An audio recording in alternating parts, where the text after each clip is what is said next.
mobil antara roda sama apa itu namanya steering wheel gitu ya, itu terhubung. Karena kalau nggak terhubung, yang di sini putar ke kiri, rodanya nggak mau. Rodanya bilang, oh, mau ke kanan. Nah, coba mobilnya mau kemana? Nggak bisa. Jadi bangun tim itu yang pertama-tama is about relating with each other. Bagaimana kita bisa terhubung.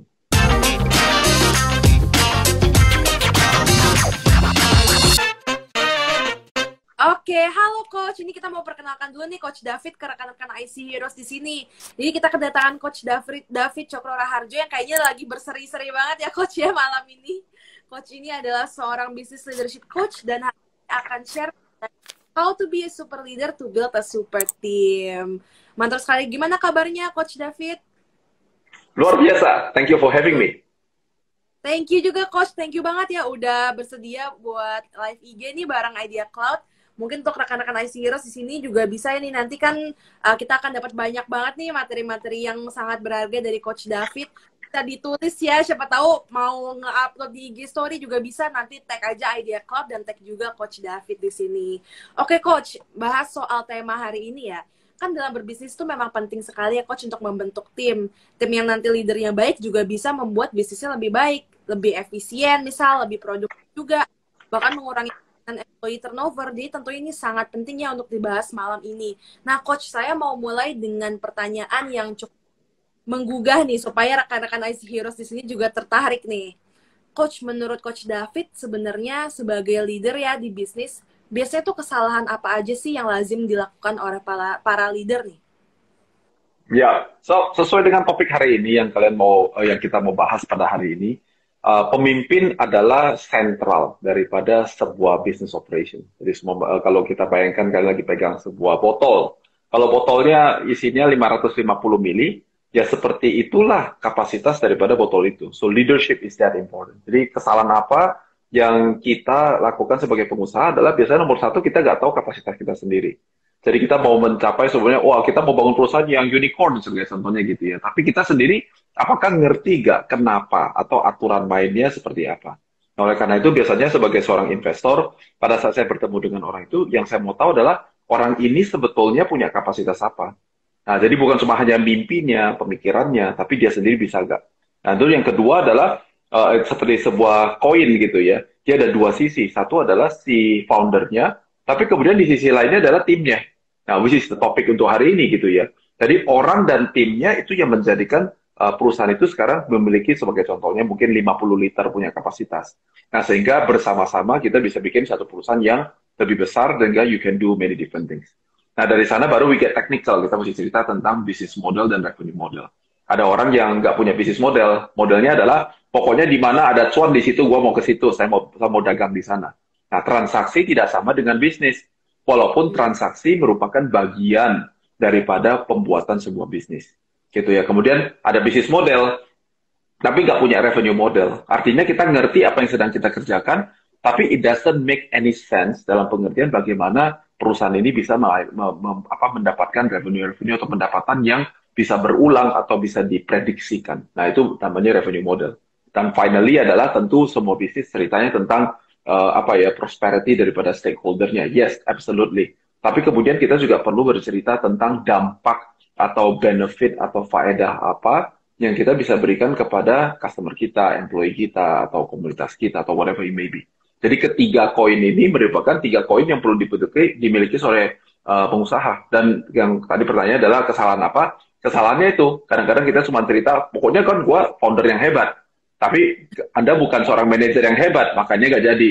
Atau bilangnya adalah, saya pinter cari duit loh, revenue-nya keren, tapi nggak punya bisnis model. Atau satu lagi adalah, oh kita ini banyak dampak loh, kita membantu Indonesia loh, dan semua-semuanya. Tapi tidak mendatangkan prosperity of the stakeholder. Nah, jadi enam poin ini merupakan tiga buah koin, masing-masing koin memiliki dua sisi. Sambil cerita founder, mesti cerita tim. Sambil cerita bisnis model, mesti cerita revenue model. Sampai cerita dampak, mesti cerita tentang prosperity. Nah, jadi tiga koin inilah yang saya pikir yang perlu dimiliki. Kalau kita punya, mungkin ada lagi ya koin keempat, kelima. Tapi saya pikir tiga hal ini yang sering saya perhatikan pada saat saya menganalisa sebuah bisnis. Oh, berarti tiga koin itu ya yang memang perlu banget untuk diperhatikan oleh para pebisnis ya, Coach. Nah, kalau kita ngebahas soal tim tadi ya, misalnya nih kepada ada founder atau mungkin leader, dia merasa oh dia pintar mencari duit tadi, misalnya mencari cuan ya. Nah, tapi gimana sih caranya dia tuh bisa menyebarkan visinya itu atau mungkin dia bilang kepintarannya itu kepada timnya sehingga membentuk super tim itu, coach? Well, vision seperti Simon Sinek I think describe this the best yaitu he talks about why you do what you do. Jadi dimulai dengan kalau kita anggap ada tangan kiri sama tangan kanan gitu ya. Berbisnis itu pada saat kita mau berhubungan sama orang lain, di tangan kiri kalau kita mau kepalkan untuk mau tinju sama orang, jempol menutup semuanya di sini nih. Nah, itulah namanya why. Gitu ya. Why do you do what you do? Tetapi dia menutupi 4 hal lain, yaitu adalah siapa, apa, di mana, dan kapan. Jadi keempat hal, jadi why, just because kita tahu bahwa this is why I do what I do, itu tidak cukup sebenarnya. Kita juga harus tahu who, what, where, and when. Nah, di sebelah kanan, yaitu adalah biasanya untuk teman-teman di sini mengikuti Idea Cloud dan mengikuti program seperti ini, pasti salah satunya bercerita tentang how much. Ya, jadi kalau jempol di sini namanya adalah why, yang di sini namanya how much. Tapi how much juga gak sendirian berdiri. Coba kamu mau tinju sama orang pakai jempol kayak gini, ya gimana caranya nggak bisa. Dan jempol juga sama-sama harus menutupi, mengepalkan tangan untuk bisa bertanding. Nah, 4 yang di sinilah yang namanya adalah how. Gitu. Jadi kemampuan seorang pemimpin untuk bisa mengkomunikasikan, pertama-tama dia harus tahu ya, dia mesti tahu why-nya saya apa, who, what, where, when-nya apa. Oke, punya tangan kiri. Yang di sebelah kanannya berarti dia punya how 1, how 2, how 3, how 4. Artinya sebagai seorang pengusaha kita nggak harusnya gini, saya udah tahu saya pasti bisa begini dan this is the only one way and the only one way dan satu-satunya cara dan cuma satu-satunya cara untuk melakukan udah titik selesai.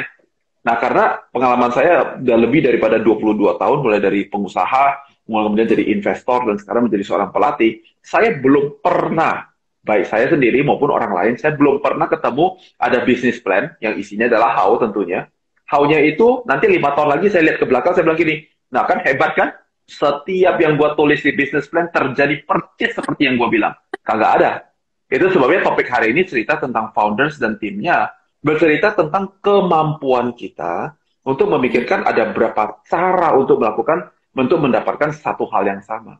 Semakin kita bisa mendapatkan itu, semakin dengan cara-cara itulah kita menjadi pengusaha yang dikatakan entrepreneur yang handal, yang kreatif. Kenapa? Karena dia pikirin 1 how, 2 how, 3 how, 4 how. Ditutup dengan apa? How much. Nah, kalau sudah bisa begini, sekarang pertanyaan adalah bagaimana kita bisa menyampaikan ini kepada tim kita. Kalau sudah punya kontennya 2 tangan ini, baru kita sekarang belajar apa? Belajar tinju. Nah, saya nggak tahu teman-teman di sini berapa banyak yang belajar boxing gitu ya. Kalau belajar boxing itu bukan pokoknya hantam. Nah, itu bukan. Itu namanya gebukin orang. Itu namanya bukan boxing gitu ya. Jadi kalau mau boxing, sama seperti kalau kita mau berkomunikasi dengan tim kita, biasanya ada satu bola yang digantung. Kemudian kita pakai tangan kiri kan. Kita cuma tepok, pukul sekali tepok, pukul sekali tepok, pukul sekali lagi kan. Kemudian apa? Kalau sudah bisa kiri, kenapa? Kanan. Sudah bisa kan kiri kanan kan gitu. Dom, begitu. And that's how you communicate to your team. You start with the why, you don't start with the how and the how much. Nah, banyak kita begitu onboarding orang masuk ke dalam tempat kita, yang pertama kita langsung ngomong adalah, oke, gimana caranya, ini strategi kita dan semuanya. Tapi nggak ada orang yang tahu kenapa kita lakukan, siapa yang kita mau layani, mau dengan cara apa, mau di mana, mau kapan. Istilahnya kita bilang, bodo amat, yang paling penting kan kita bisa do it gitu. Nah, itu di situ dari itu. Nah, jadi kalau ini udah jalan, udah biasa gitu ya, baru kemudian pasti kita mulai belajar untuk strategi-strategi yang lain, di mana semua teknik kita pelajari. Seperti di Idea Cloud ada begitu banyak pelajaran yang kalian bisa pelajari. Nah, kali kalau udah selesai, waktu benar-benar turun di lapangan, itu tuh katanya Mike Tyson, you always know what you are doing, sampai ada orang yang tonjok ke lu, dan tiba-tiba you forget about all your plans.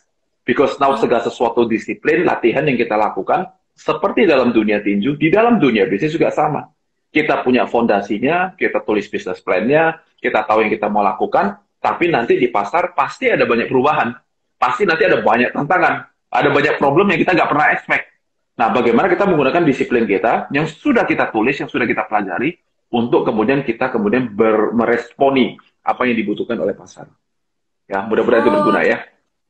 Ya, ini bagus ya analoginya, analogi boxing ya, gampang dimengerti gitu ya sama orang-orang di sini.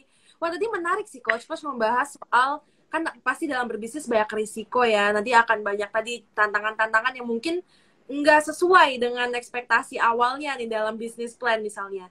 Nah kan kalau dalam tantangan itu bisa jadi ya nanti misalnya karena nggak sesuai, tim jadi merasa ragu nih dengan bisnisnya. Kemudian mungkin dari foundernya, leadernya juga. Gimana sih caranya bisa motivasi tim tuh biar terus termotivasi gitu meskipun tantangannya berat gitu. Ya, well, kami like, tujuan daripada kita termotivasi untuk apa? Berarti kita sekali lagi mesti tahu tujuannya kemana. Ya, so saya tentu bisa memberikan beberapa analogi yang lain, tapi I'm gonna go back to apa yang baru saya sampaikan. Jadi segala sesuatu dimulai dengan apa sih yang kita lagi lakukan. Jadi sebagai contohnya, posisi badan saya hari ini ada di Jawa Barat. Kalau semuanya saya bilang saya mau pergi ke timur, saya bisa pergi ke Surabaya, saya bisa pergi ke Bali, saya bisa pergi ke Papua. Kalau saya bilang saya mau ke barat, berarti saya mau bisa pergi ke Medan, saya bisa pergi ke Aceh, saya bisa pergi ke Sabang. Kira-kira begitu. Jadi kalau kita mau memotivasi tim kita, tapi kita nggak tahu saya sendiri mau kemana, itu kan namanya adalah kalau dalam bahasa daerahnya namanya adalah the blind leading the blind gitu ya. Jadi saya buta, terus saya mau nuntun orang buta. Ya saya nggak tahu, sampai nggak tahu, semua nggak tahu. Lagi kita mau kemana ini ceritanya? Iya. Nah, jadi pertama-tama memang kelihatannya saya terus mengulang beberapa hal yang sama dalam waktu yang kita jalanin. Tapi there's no really ada answer. Kalau kita mau memotivasi tim kita, saya secara pribadi harus pertama-tama mengetahui saya mau ngajak atau mau membawa perusahaan ini pergi kemana. It has to be very clear. Gitu ya. Nah, sesudah selesai, pertanyaan kedua berarti sekarang begini. Lah, sampai ada ini mau kemana? Nah, seumpamanya, saya mau ke Surabaya. Anda mau pergi ke Medan. Loh ya, directionnya salah gitu loh. Loh, kalau salah itu gimana caranya kita? Jadi tidak perlu cerita tentang memotivasi seseorang karena kita nggak relate. Saya mau ke kanan, Anda mau ke kiri. Saya mau ke depan, Anda mau ke belakang. Ya sudah, itu adalah tanda-tanda bagaimana tidak usah dimotivasi. Jadi yang pertama-tama, direction is highly important. Ya, kadang-kadang di dalam beberapa pengusaha ceritanya gini, oh kita harus punya purpose yang jelas. Nah, saya udah 20 sekian tahun jadi pengusaha nih, saya kadang-kadang kalau ditanya purpose-nya apa, itu saya agak sedikit, bukannya saya nggak tahu ya, saya pikir setelah 20 sekian tahun saya menjadi pengusaha, saya punya purpose, sense of purpose yang jauh lebih besar. Tapi saya berasumsi di dalam ruangan ini ada banyak teman-teman yang mungkin masih berpikir purpose gua apa ya kalau gitu bangun bisnis ya. Nah, Iya. kalau gitu ganti coba purpose-nya diganti. Diganti menjadi pursuit. Pursuit artinya adalah sesuatu yang saya kejar. Ya. Nah, Pursuit. contoh, waktu saya baru mulai bisnis gitu ya, umur 19 tahun, saya mimpinya gampang. Saya bilang pokoknya sebelum 30 tahun saya mau jadi jutawan dalam US dollar gitu ya. Tapi tentu dalam waktu beberapa tahun, 23 atau 24 kami sudah mencapai goal itu. So, tapi itu adalah sebuah pursuit. Eh, Hari ini setelah 20 tahun kemudian kalau saya ditanya adalah apakah itu adalah sebuah pursuit yang baik? Saya menyadari bahwa kalau yang dikejar adalah duit, makanya nanti sebagai entrepreneur saya mudah untuk frustasi. Kenapa? Karena sudah punya 1 juta, kepengen punya 2 juta, udah punya 2 juta, kepengen punya 10 juta, udah punya 10 juta, kepengen 100 juta. So, jadi kita terus kejar. Nah, coba bayangin kalau kita terus lari dalam sebuah pertandingan yang dimana kita nggak pernah berhenti berlari. Yang lama-lama ya capek sendiri. Makanya dari Iya. capek jadi stres, jadi frustasi, jadi hopeless, jadi mau bunuh diri atau makan obat baru bisa tidur. Makanya nggak pernah selesai. So now, the gap between pursuit, apa yang kalian kejar, kalau kalian masih mulai dari kejar, that's actually fine. Asal yang kejar jangan yang aneh-aneh ya. Kejarnya adalah saya mau revenue X rupiah, saya mau kejar supaya kita bisa punya market presence 10%. I think you don't have to have purpose dulu. Punya pursuit aja udah oke gitu maksud saya. Nah, di antara pursuit kalau dia ada di sini dan dengan idealnya kita yaitu kita mau ada satu purpose atau sebuah tujuan yang ada di antara ini namanya adalah potential, potensi. Jadi potensi setiap daripada kalian memiliki sebuah potensi. Potensi kita adalah jarak antara yang saya kejar dengan tujuan saya. Nah ini tujuannya tanda tanya, saya nggak tahu. Jadi potensinya apa? Potensi kita yang terbesar adalah tempat di mana apa yang saya bisa lakukan bertemu dengan apa yang bisa di-enjoy oleh berapa banyak orang yang namanya adalah customer saya atau adalah employee saya. That's it. That's your potential. Oke? Okay? Contoh, pada saat saya membangun sovereign capital, saya bisanya apa? Sambilan kuis nih teman-teman. Saya adalah seorang venture capital. Kalau besok kalian mau buka venture capital, pertanyaan saya adalah, apa yang kalian perlukan untuk bangun venture capital? Sekali lagi nih, ya nggak tahu juga ya Kak ya. Nah kalau nggak tahu makanya nggak jadi-jadi. Jadi Anda mesti tahu, itu namanya industri standar. Jadi sebagai contohnya, Sovereign Capital, kita venture capital punya 5 hal yang kita harus bisa lakukan dengan baik. Yaitu namanya adalah fundraising. Bayangin ya, mau jadi venture capital tapi nggak bisa fundraising. Mana bisa? Yang kedua, pipeline. Artinya adalah orang mau nggak cari kita, mau nggak diinvestasikan oleh kita. Yang ketiga, setelah pipeline berarti due diligence. Apa yang harus kita periksa, tahu bahwa perusahaan ini benar-benar bagus untuk diinvestasikan.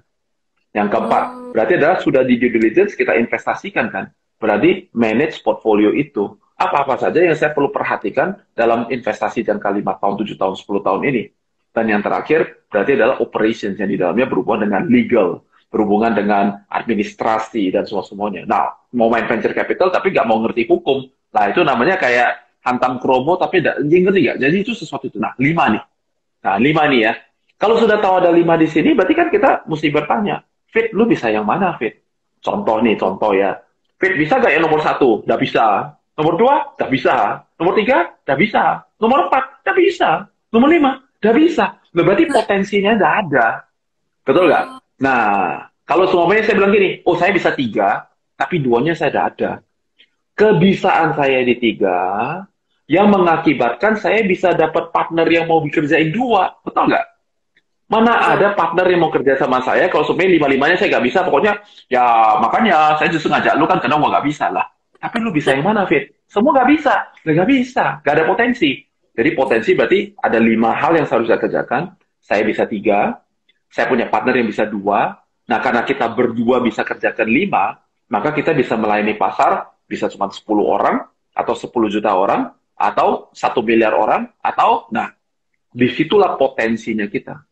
Gitu. Nah, menurut saya, kalau mau disimpulkan, nanti kalau kita udah mulai dari pursuit, kita berubah menjadi potensi gua apa sih? Oke, semua ini tadi ya, pursuit ya tadi masih di sini ya. Ini adalah purpose kita ya. Mungkin potensi kita yang pertama, karir kalian yang pertama, masih baru di sini. That's okay. Karena kita lagi fulfill potensi kita yang 1, karena dari sana sekarang, mungkin nggak bisa, sekali kita cuma bisa 3, sekali bisa 5. Oke, potensinya naik lagi. Naik lagi, dan naik lagi. Dan satu hari, sambilan kesuksesan datang dan sambilan kita berkontribusi dalam kehidupan orang lain, nanti yang namanya purpose itu keluar sendiri gitu loh. Ya kan? Kalau kita percaya dengan adanya yang maha kuasa, nah nanti ada kayak dapat telepon gitu loh. Ya kan, di telepon kasih tahu adalah, ayo kamu kerjain ini, kira-kira begitu. Jadi jangan purpose-nya yang dijual, jangan purpose-nya yang kita kejar, tapi kita bangun potensi kita. Pertanyaan saya adalah, kalau Anda sudah di industri kalian 3 tahun, apakah potensi Anda menjadi lebih besar nggak daripada 3 tahun yang lalu? Kalau apalagi kalau tambah turun. Kalau tambah turun, nah itu waktunya untuk move on. Tapi kalau terus naik, here's my message, you're on the right track. Just keep on going. Gitu ya. Berarti cara tahunya lagi on the right track atau enggak tuh dengan ngelihat ya potensinya itu semakin baik atau enggak dengan semakin lama di situ. Oke. Nah, talking about potensi, ya Coach ya, kan tadi kan kita ngobrolnya soal potensi pemimpinnya. Nah, kan biasanya kalau udah membentuk bisnis kan ada timnya juga.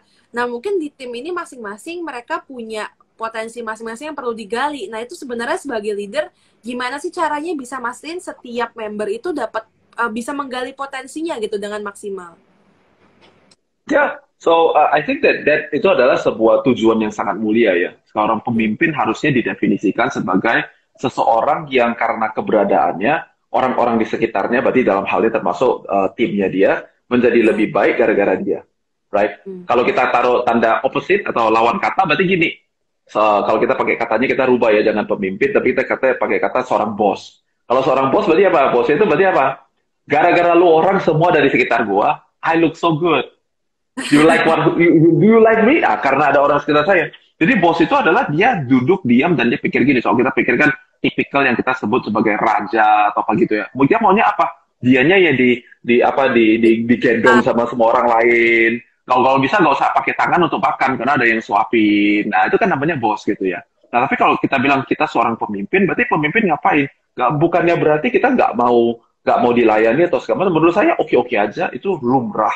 Tapi pertanyaan yang kita harus jawab adalah, Kalau seumpamanya tim saya udah ikut saya selama 3 tahun, atau 3 bulan, atau 30 tahun, pertanyaan saya adalah, apakah mereka menjadi lebih baik karena keberadaan kita? Nah, itu adalah pertanyaan yang harus dimulai.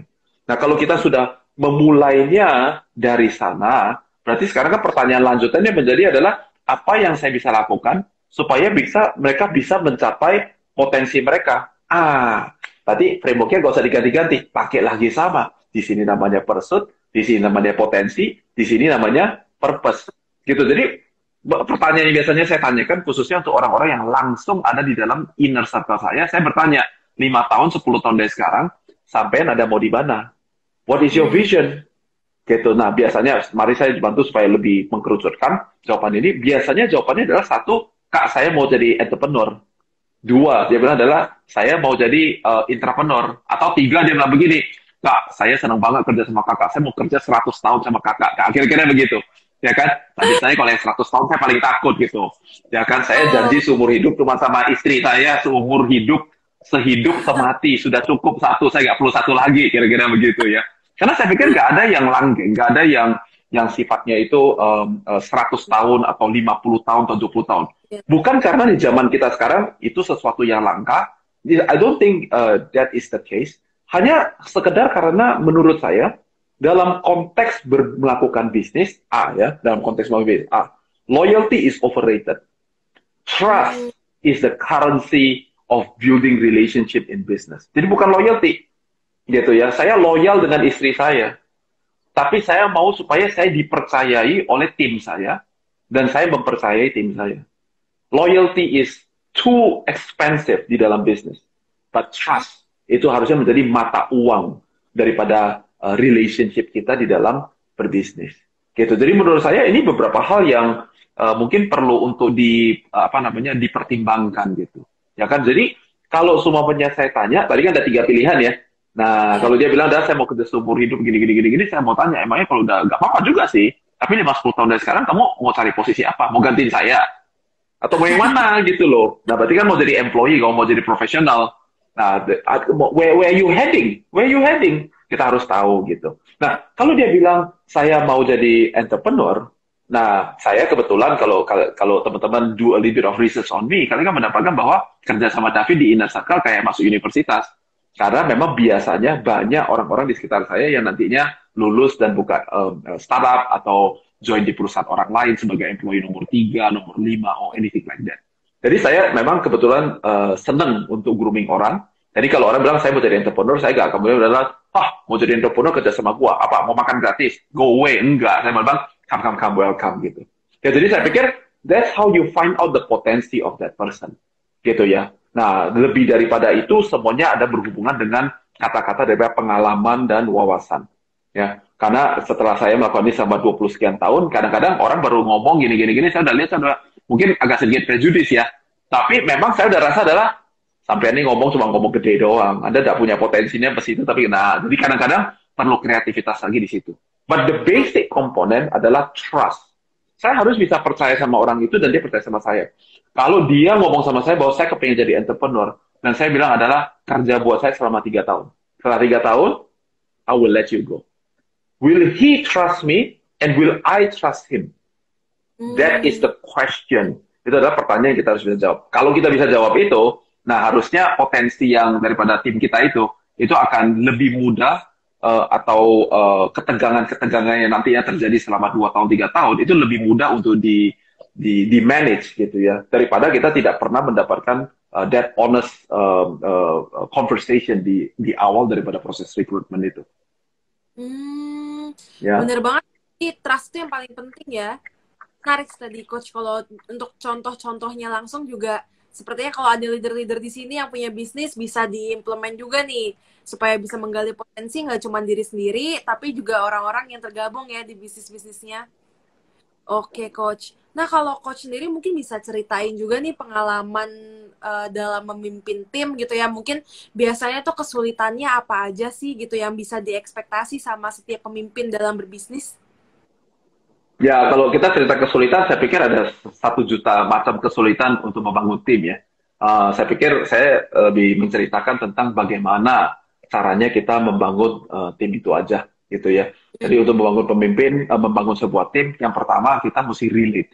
Kita mesti terhubung gitu ya. Sarang laba-laba sebagai contohnya. Itu karena terhubung makanya kuat, makanya dia bisa mendapatkan banyak makanan untuk dia gitu ya. Mobil antara roda sama apa itu namanya steering wheel gitu ya, itu terhubung. Karena kalau nggak terhubung, yang di sini putar ke kiri, rodanya nggak mau. Rodanya bilang, oh, mau ke kanan. Nah, apa mobilnya mau kemana? Gak bisa. Jadi bangun tim itu yang pertama-tama is about relating with each other. Bagaimana kita bisa terhubung, gitu ya. Terhubung caranya bagaimana? Yang paling gampang aja, nomor satu adalah contohnya nih, contoh kalau timnya kalian berapa lagi tim kalian cuma punya 5 orang, 10 orang, 15 orang, jadi masih tim kecil. Beda nih, ada beberapa tim ya, salah satu tim yang saya investasikan bentuknya udah lebih daripada 7.000 orang bekerja. Jadi kalau udah 7.000 orang bekerja, pas ketemu di mall gitu ya, semuanya kita nggak bisa gini, hello, gitu, kamu, siapa itu? Ya kalau udah 7.000 orang, muka aja mungkin nggak kenal. Ya tapi kalau tim Iya, kalian iya. masih 10 orang, 20 orang, ketemu di mall gitu ya kan, mungkin lagi Sabtu, lagi malam minggu kelihatan gitu. Itu orang kayaknya siapa ya? Kok pernah ketemu di mana ya? Ya ilah, satu kantor kok muka aja nggak kenal gitu loh. Gitu ya. Nah yang kedua adalah tentu mesti we go deeper dalam relationship di mana we want to get more facts. Gitu ya, seperti saya sebagai contohnya, papa mama saya adalah orang Jember, merantau ke Surabaya, merantau ke Jakarta, merantau ke Medan. Jadi saya lahir dan dibesarkan sebagai anak Medan. Nah, loh, itu sebuah fakta. Lahir tahun 80. Nah, itu adalah fakta. Pertanyaan saya sebagai pemimpin, apa yang kita lakukan untuk kita bisa relate sama mereka? Oh, kita rupanya sama-sama orang Sumatera toh. Wah, sebenarnya gitu. Oh, jadi kita ini ternyata sama-sama lulusan alma mater siapa? Nah, gitu. Kita justru cari kesempatan untuk terhubung, bukan memisah-misahkan diri, gitu, ya kan? Nah, itu namanya, ini ada banyak yang kita bisa bicarakan, ya, tapi pada prinsipnya kata kerjanya adalah relate. Bagaimana kita selalu mencari cara untuk bisa relate dengan satu sama lain. Nah, itu relate. Yang kedua adalah kita bangun tim ini tujuannya untuk apa? Coba bayangkan semuanya kalau kita punya tim bola basket gitu ya. Tujuannya ngapain? Tujuannya supaya kita semuanya bisa menang World Cup. Mereka itu tujuan yang aneh. Main bola basket kok mau menang World Cup? Pegang bola basket mau menang NBA. Nah gitu. So, banyak tim yang kelihatannya diisi oleh orang-orang yang keren, tapi tidak perform. Tidak perform karena you didn't know. Kita ini sebenarnya mau mencapai apa ya? Apa yang menjadi tujuan daripada tim ini dibangun? Nah, ini yang mungkin bagian daripada kata perform. Nah, secara tepat aja. Untuk bisa perform, Anda harus orang yang profesional di bidang itu. Betul nggak ya? Makanya kalau ada pemain bulu tangkis yang hebat, kita bilang ini adalah pro athlete badminton. Nah, ya kan? Kenapa ada kata pro di depannya? Karena dia adalah profesional. Nah, kalau turun satu langkah, berarti dia nggak profesional. Oh, enggak, ada bahasa kerennya. Namanya amatir. Loh, Hmm. apa bedanya amatir sama profesional? Nah, itu contohnya kalau main bola basket. Kalau orang tembak bola basket, ya kan tembak 10 yang pro, masuk 8. Nah, itu kalau yang amatir, tembak 10, masuknya 3. Gitu. Hmm. Tapi, di bawah yang amatir, ada lagi namanya, nggak kompeten. Nggak kompeten apa? Pegang bola aja dia nggak tahu cara tembaknya gimana. Jadi kalau bola masuk juga untung-untungan. Nah, mulai dari untung-untungan sampai bisa masuk 8 daripada 10, itu yang membedakan jadi profesional. Artinya dia tahu, dia ngerti nih. Di kepala dia punya pengetahuan, gua tahu gimana caranya untuk perform. Yang kedua, dia punya pengalaman untuk bisa perform. Dan yang ketiga, dia punya wawasan yang berbeda-beda supaya dia bisa perform. Nah, ini jadi yang kedua ini. Jadi tujuan tim ini dibangun ngapain? Untuk perform. Bukan bikin second family. Oh, kita sama-sama anak perantauan, jadi kita nih ya ini keluarga kita. Jadi kalau kerjaan salah, ya jangan ngomelin toh, kan kita nih saudara. Oh ya iya, sampean semua saudara saya, tapi kita ke kantor ngapain? Kerja ini. Perform. Iya. So performance is highly important. Artinya apa? Kalau kita lagi perform, berarti kita layak untuk dievaluasi. Oh. That's how your team grow. Ya kan? Kayak hari ini kita ada lakukan IG Live seperti begini. Kalau teman-teman sekarang semua ditanya gitu. Ini kalau dievaluasi nilainya berapa? Tergantung kalian lulusan dari mana. Ada yang bilang gini, 3,5 dari angka 4. Atau yang bilang gini, oh ini adalah 9,5 dari 10. Atau ini adalah 3 dari 5. Ada satu nilai, kalau evaluasi itu ada nilai yang harus bisa dikeluarkan. Itu kunci performance mulai terbentuk. Yang kedua, berarti Anda juga mau untuk dikasihkan sebuah judgment. Nah, itu adalah lu pinter, lu goblok. Wah, itu sebabnya banyak tim yang nggak perform. Kenapa? Ya itu, baperan loh. Boro-boro dikasih tahu kerjaan lu jelek. Nah, kalau kita kasih judgment ya, kan udah bilang gini ya, ya ini ya bagus ya juga jelek sih. Mana ada? Seorang judge itu cuma bilang gini, bagus, gak bagus, keren, gak keren. That's it. Nah kalau Anda baperan, makanya timnya nggak bisa perform. Dan yang ketiga, yang paling susah, yang namanya adalah kritik. Nah kritik itu kan kayak makan cabai. Oh, contoh, kalau orang makan soto, makan rawon, betul ya? Makan nasi bungkus gitu ya. Coba kalau nggak pedas. Ya mungkin ada sih yang suka makannya nggak pedas gitu ya. Tapi pada umumnya kan kita makan pedas ya. Habis itu kan kalau kita taruh cabenya yang banyak ya, tambah makan kita tambah sore. Makan ya, wadah soror ya. Tapi kita bilang apa? Wena, ciam so asli ini. Nah, tapi pedas toh. Nah, kadang-kadang kita terima kritikan, kita nggak bisa nikmatin kayak pedesnya makan makanan. Kita pada, lu kenapa sih sentimen sama gua? Gua kerja apa lu kritik-kritik gua? Nah itu tuh sensinya keluar semuanya, sehingga timnya nggak bisa perform. Oke, so relate number one, perform number two. Yang ketiga yaitu adalah monetize. We are here to make money.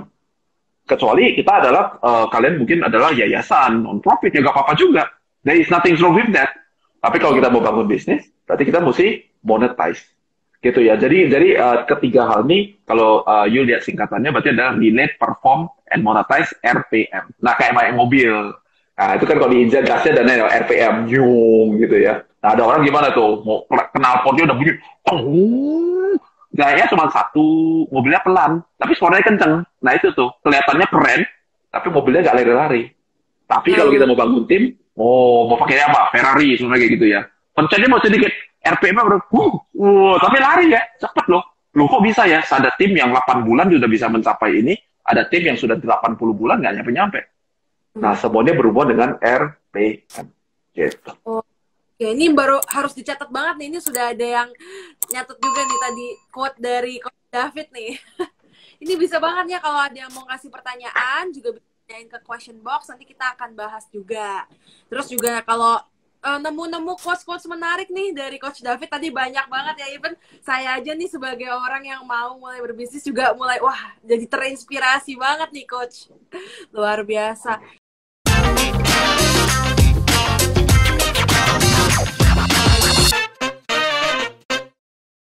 Ya, nah jadi kalau semuanya memang jajannya terlalu bau, kita mesti pisah. Karena kalau nggak dipisah, yang atas frustasi sama yang bawah jadi minder, nggak bisa naik ke atas.